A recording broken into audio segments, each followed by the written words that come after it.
नमस्कार। नमस्कार। आज हम सचिन जे कार्णिक जी के सत्संगों में जो बातें हैं उनको थोड़ा गहराई से समझने की कोशिश करेंगे। जी। उनका जो नजरिया है वो भक्ति पर काफी केंद्रित है, और खासतौर पर कि कैसे भक्ति हमारे मन की उलझनों को, जिन्हें वो ग्रंथि कहते हैं, हाँ, ग्रंथि। उन्हें सुलझाने में, खोलने में मदद कर सकती है। बिल्कुल। तो आज हम कार्णिक जी की बातों के आधार पर यही समझेंगे कि भाई भक्ति असल में है क्या, ये मनोवैज्ञानिक गांठें कौन कौन सी होती हैं और इन्हें खोलने के लिए साधना कैसी हो सकती है।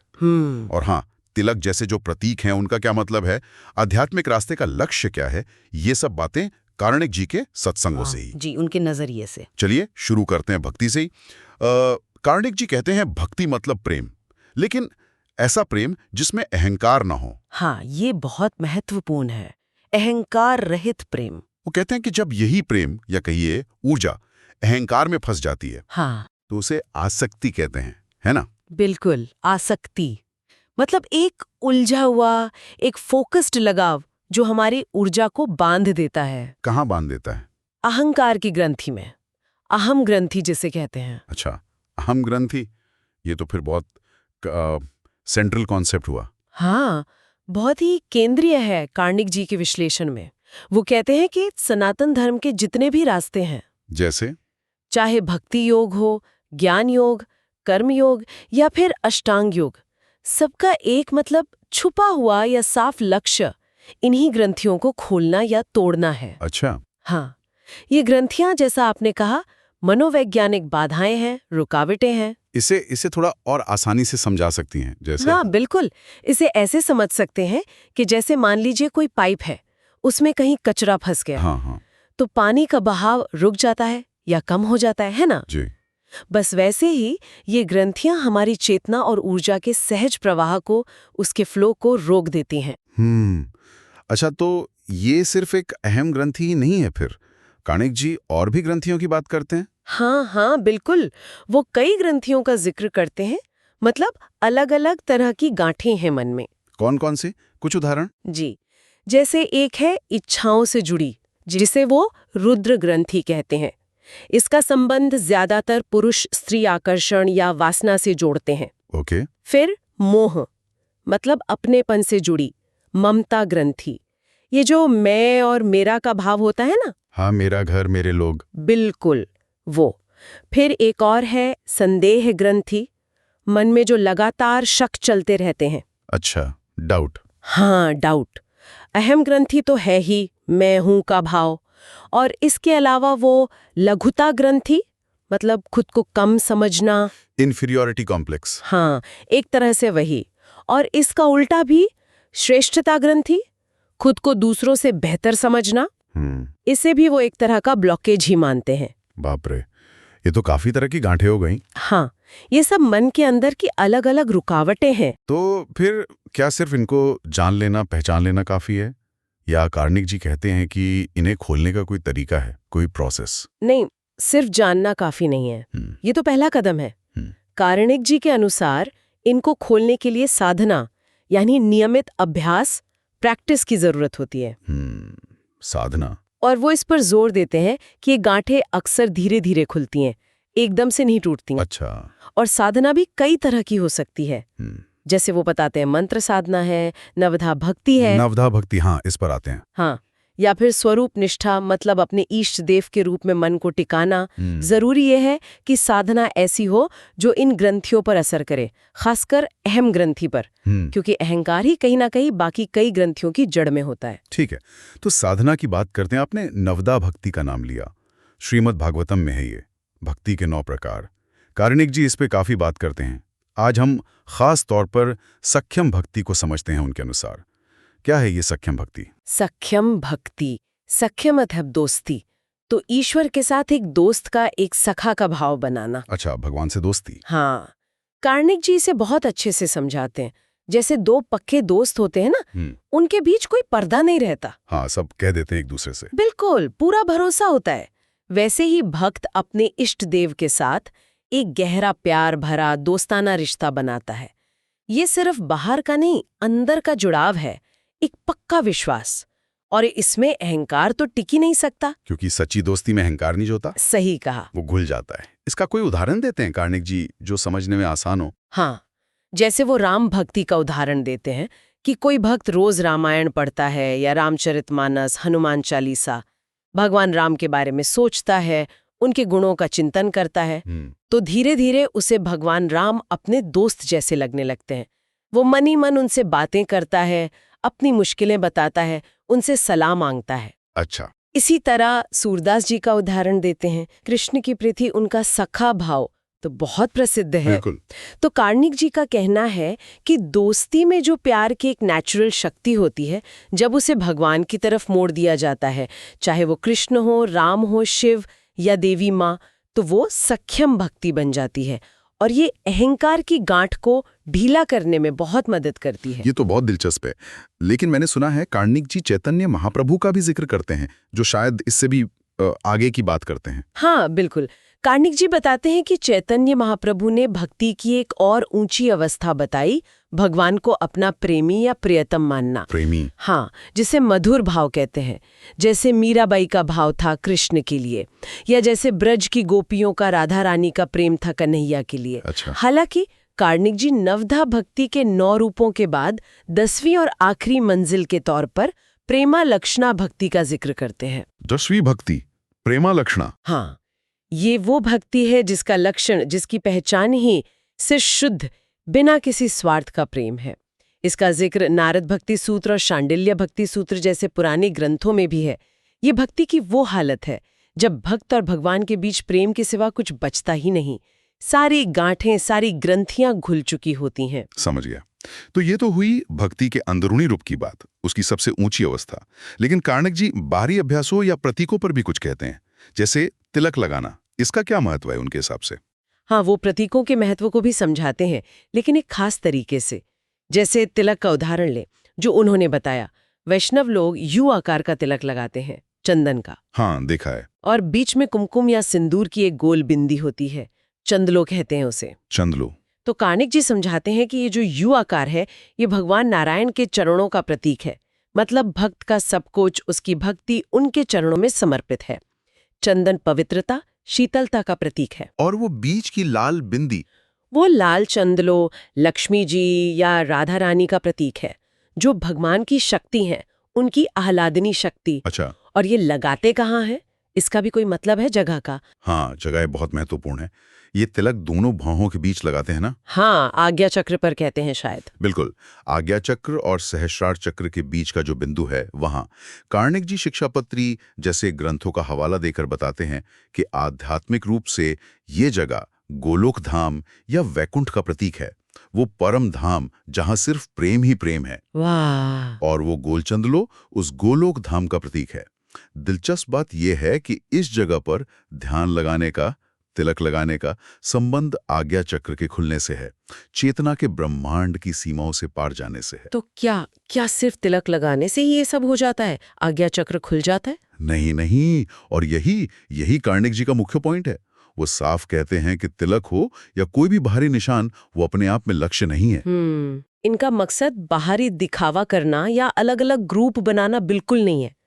इनका असली मकसद है भक्त के मन में भक्ति के पनपने के लिए, उसके उगने के लिए सही माहौल बनाना, एक वातावरण तैयार करना। माहौल कैसे? जैसे जब कोई तिलक लगाता है तो वो भगवान के रूप को याद करता है, उनके धाम को, उनके प्रेम को याद करता है, तो उसका नजरिया बदलता है, मन भक्ति में लगता है।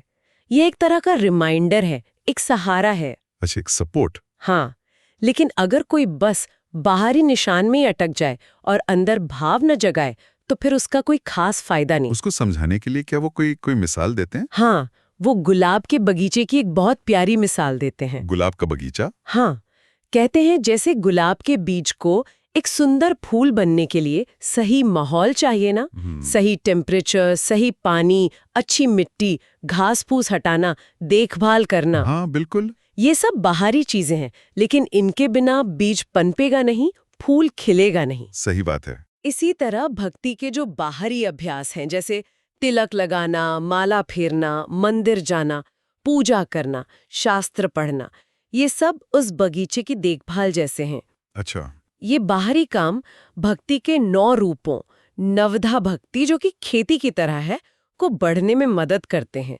और आखिर में 10वीं भक्ति यानी प्रेमा लक्षणा भक्ति, जो खिले हुए गुलाब की तरह है, के रूप में खिलने के लिए जरूरी मानसिक और भावनात्मक माहौल बनाते हैं। वाह, ये मिसाल तो बहुत अच्छी है, बिल्कुल साफ हो गया।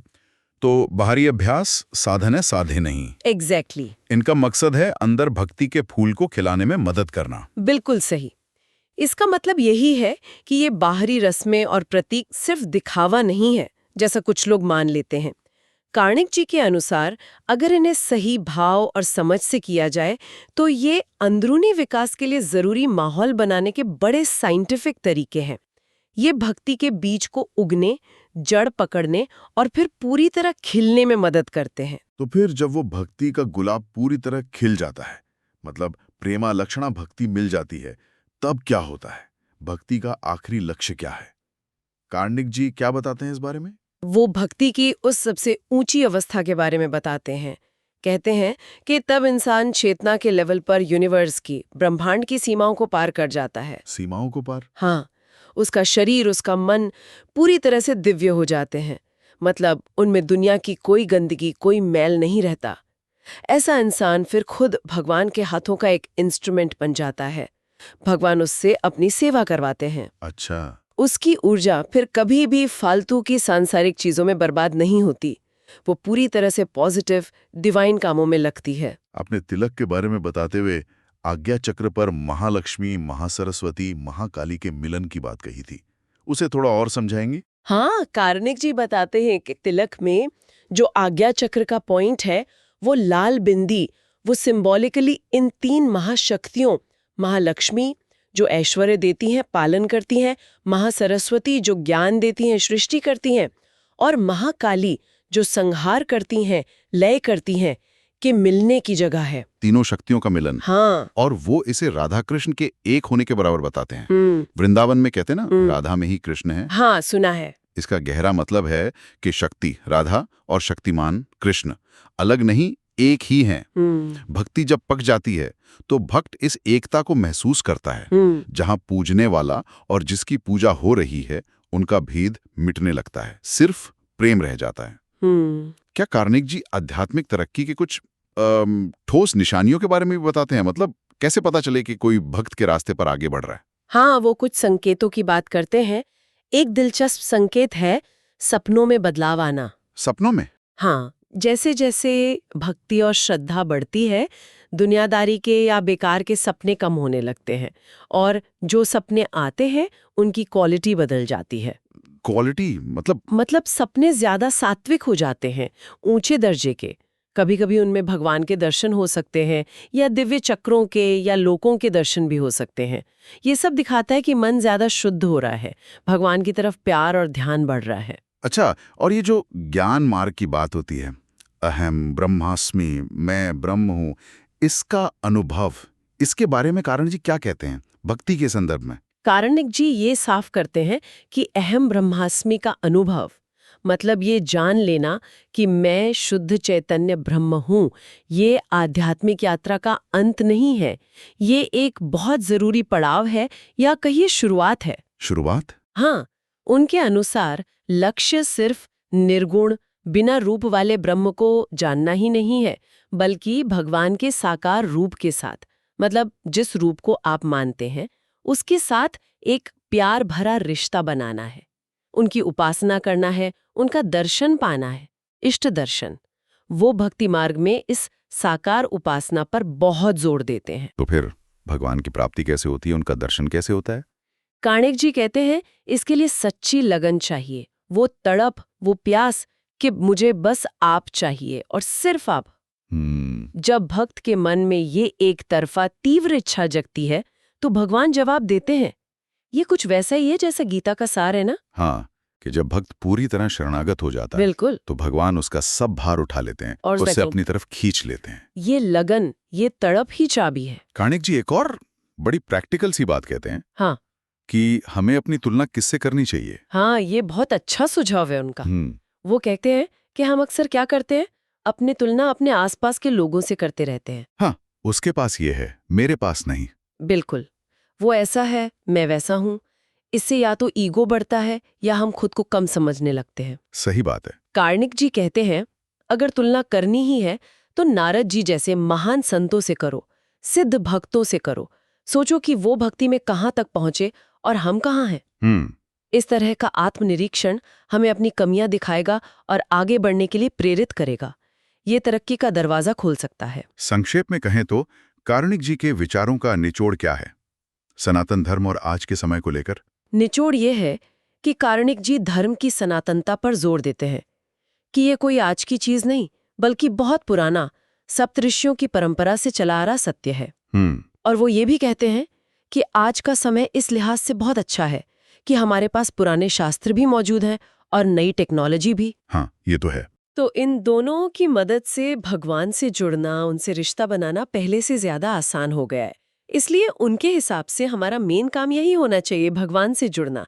बाकी सब चीजें, कर्मकांड, ज्ञान, योग, वो सब साधन हैं जो हमें इसी लक्ष्य तक ले जाने वाले होने चाहिए। तो आज हमने सचिन जे कार्निक के सत्संगों पर आधारित इस बातचीत में देखा कि भक्ति कैसे एक साइकोलॉजिकल प्रोसेस भी है, हमारे अंदर की ग्रंथियों, गांठों को खोलती है। जी। हमने समझा कि नवधा भक्ति, खासकर सख्यम भक्ति, कैसे भगवान से गहरा रिश्ता बनाने का रास्ता है, और प्रेमा लक्षणा भक्ति उसका सबसे ऊंचा मुकाम है। बिल्कुल। हमने ये भी जाना कि तिलक जैसे जो प्रतीक हैं वो सिर्फ बाहरी दिखावा नहीं है। अगर सही भाव से करें तो अंदर की भक्ति को जगाने और उसे पालने पोषने में मददगार हो सकते हैं। ठीक वैसे ही जैसे माली की देखभाल गुलाब को खिलने में मदद करती है। हाँ, बहुत अच्छा कहा। तो मूल बात यही है कि भगवान के लिए बिना किसी स्वार्थ के निष्काम प्रेम पैदा करना ही भक्ति का असल मतलब है। और यहीं पर एक सोचने वाली बात आती है जो कार्निक जी की बातों से ही निकलती है। उन्होंने कहा कि आज शास्त्र और टेक्नोलॉजी दोनों आसानी से उपलब्ध हैं। हाँ। तो इस मॉडर्न युग में जहां ध्यान भटकाने वाली इतनी सारी चीजें हैं, सोशल मीडिया है, इतनी जानकारी है चारों तरफ, वहां भगवान से सच में जुड़ने का मतलब क्या है? जो रस्में हैं, प्रतीक हैं जिनकी हमने बात की, उनसे आगे जाकर उस एक निष्ठ ध्यान को, उस सच्ची लगन को, वो जो भाव है कि मुझे बस आप चाहिए, उसे आज की भागदौड़ भरी जिंदगी में कैसे जगाया जाए? ये सवाल शायद हर साधक के मन में आता होगा। बिल्कुल, बहुत गहरा सवाल है। और इसी विचार के साथ आज की इस चर्चा को यहीं रोकते हैं। हम आभारी हैं सचिन जे कार्निक जी के, जिनके विचारों पर हमारी ये सारी बातचीत आधारित थी।